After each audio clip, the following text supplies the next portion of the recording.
Interruption des programmes des radios RFI, BBC, RJN dans la région d'Abidjan. Les raisons sont maintenant connues. Vous l'avez vu dans ce reportage de Perpétue.1 et de Adama Kone. Les opérateurs concernés qui ont la charge du maintien du site se sont engagés à tout mettre en œuvre pour le rétablissement de leur diffusion. Moussa Traoré, président réélu de l'Union nationale des journalistes de Côte d'Ivoire, investi aujourd'hui à la Maison de la Presse, une investiture qui lance son second mandat de 3 ans à la tête de l'UNJCI. Et pour l'occasion, Moussa Traoré compte axer ces 3 prochaines années sur la restructuration de la dignité du journaliste, la restauration de la dignité du journaliste à travers l'application de la convention collective et d'autres actions sociales. Il a présenté son nouveau bureau fort de 24 membres. Notons que Moussa Traoré, président sortant, a été réélu au 9e congrès du 16 au 17 avril dernier.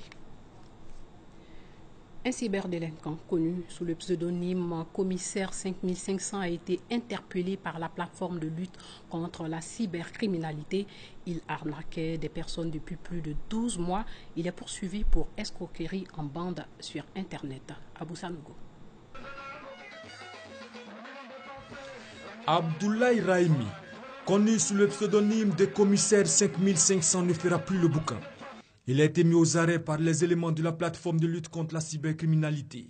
Suspecté d'utilisation frauduleuse d'éléments d'identification des personnes physiques et morales, d'escroquerie en bande sur Internet, d'arnaque aux faux sentiments et aux faux héritages, d'abus de confiance et de chantage. Raimi Abdoulaye et 3 de ses amis ont été interpellés dans la commune de Cocody le mercredi 27 avril dernier. Interpellation qui intervient à la suite de plusieurs plaintes et dénonciations faisant état de ce qu'ils s'adonneraient à des activités peu recommandables. Une opération est alors lancée pour démanteler leur réseau. Elle conduit les enquêteurs à leur domicile à Koumassi-Ramblay. Résultat, une dizaine de portables et plusieurs supports informatiques saisis. 4 de leurs complices interpellés. Interrogés, ils auraient reconnu les faits et ils s'adonneraient à la cyberescroquerie depuis plus d'1 année. Fait corroboré par le laboratoire criminalistique de la Direction de l'information et des traces technologiques. L'analyse du matériel en leur possession a permis de découvrir de faux documents, passeports, cachets, logos et des victimes, dont une institution financière. Abdoulaye Raimi était un bon vivant très adulé. Il distribuait des liasses de billets à chacune de ses sorties. Son nom est cité dans plusieurs chansons. Le commissaire 5500 a été déféré à la maison d'arrêt et de correction d'Abidjan. Sachez que 2 jeunes ont aussi été mis aux arrêts aujourd'hui alors qu'ils s'apprêtaient à agresser des élèves du lycée classique de Cocody. Francis Boafo nous rapporte les faits. Sur la dizaine de jeunes qui s'apprêtaient à agresser les élèves du lycée classique de Cocody ce mercredi aux environs de 15 h, 2 ont été mis aux arrêts par la police. Les faits. Des voyous qui sont introduits au niveau du lycée classique d'Abidjan pour agresser les autres élèves, et arrachant les porte-monnaies, de l'argent et puis des portables. Donc ils ont été pris avec des couteaux et des machettes. Aucune perte en vie humaine. Le commissaire du 8e arrondissement salue l'esprit citoyen des populations. La police est entièrement à la disposition de la population. Nous vous donnons des informations. Ceci a été possible parce que la population a communiqué.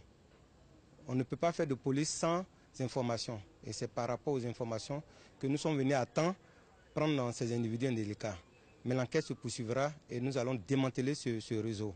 Ces 2 jeunes qui seraient membres d'un groupe d'agresseurs communément appelés microbes seront déférés et répondront de leurs actes devant la justice. La ville de Korogo a un nouveau centre de santé. C'est un don de la LONASI qui veut rapprocher les centres de santé des populations. Kader Sogodogo était à la cérémonie de remise de prix. La LONASI, Loterie nationale de Côte d'Ivoire, vient d'offrir un centre de santé intégré au quartier Jean de la Fosse dans la commune de Korogo. Les clés de ce bâtiment flambant neuf ont été remises aux autorités administratives, politiques et sanitaires de Korogo.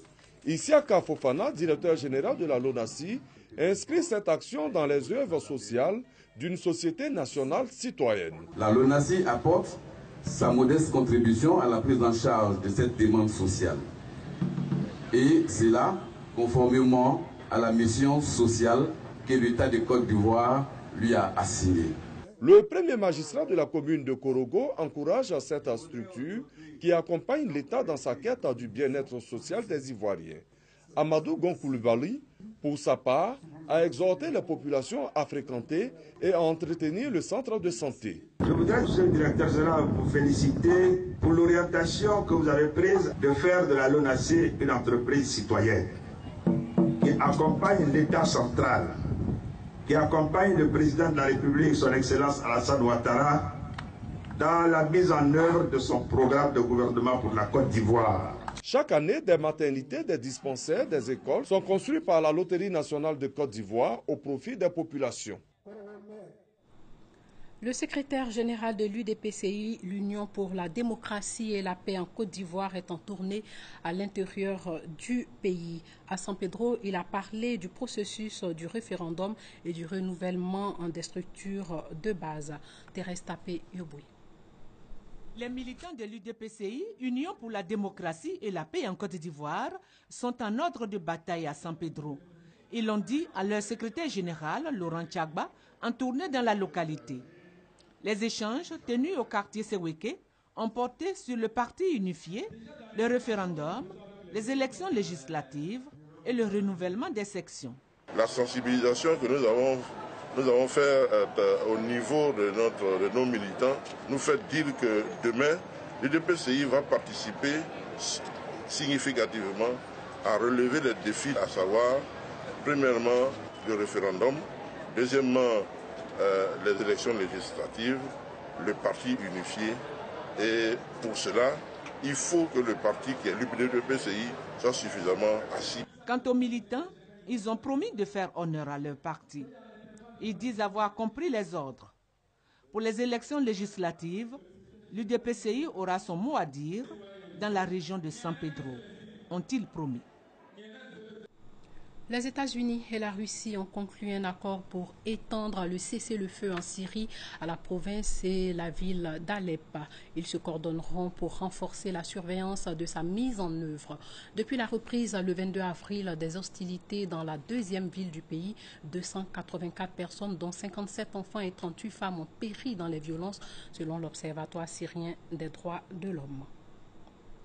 Et puis aux États-Unis, Donald Trump n'a officiellement plus d'adversaire dans la course à l'investiture républicaine pour la Maison-Blanche après le retrait officiel du gouverneur de l'Ohio, John Kasich.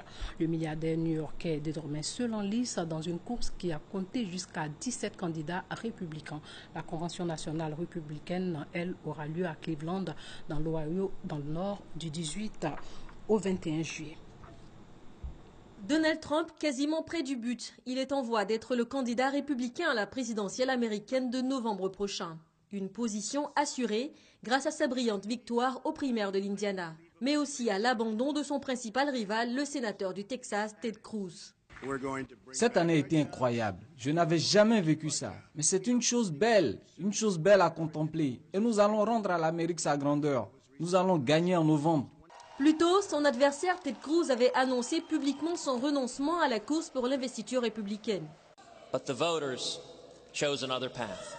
Nous avons tout donné, mais les électeurs ont choisi une autre voie. Et c'est le cœur lourd, mais avec un optimisme sans limite pour l'avenir de notre pays que nous suspendons notre campagne. Donald Trump a obtenu 53% des voix des délégués républicains selon les résultats partiels. Loin des 1237 délégués requis pour l'investiture, mais il est sûr de les acquérir sans la concurrence de Ted Cruz lors des 9 primaires restantes. Du côté des démocrates, Hillary Clinton reste favorite pour l'investiture. Avant mardi, elle avait 2179 délégués contre 1400 pour son opposant Bernie Sanders, alors que la majorité requise est de 2383. Le match de la présidentielle se jouera probablement entre Hillary Clinton et Donald Trump en novembre prochain. Avant de nous dire au revoir, sachez que la dépouille mortelle de Dikael Yadé, artiste musicien décédé le 17 avril dernier à Paris, arrive à Abidjan demain à 18h15. Voilà, c'est la fin de ce journal. Merci de l'avoir suivi. Portez-vous bien.